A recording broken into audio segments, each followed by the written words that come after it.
High blood pressure is also known as hypertension and is known as a silent killer.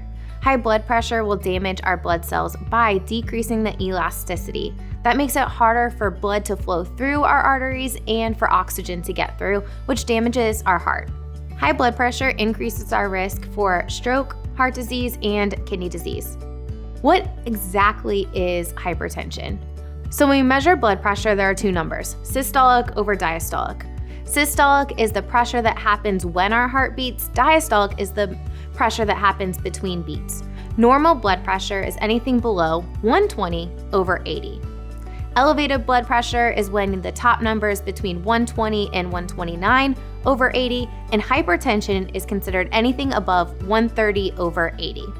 So when we look at lifestyle interventions for hypertension, what are things that we should be doing? Weight management, minimize smoking if none at all, minimize alcohol intake, prioritizing whole foods, focusing on balance, pairing protein, carbs, and fats together. Exercise also will help with hypertension, making sure that our heart is getting stronger. Remember, our heart is a muscle. If you have hypertension, your doctor might prescribe you a medication to lower it because we know that hypertension increases our risk for chronic disease.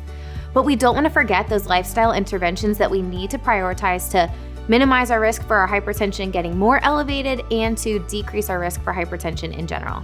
Follow these tips to make sure your heart is strong and beating properly.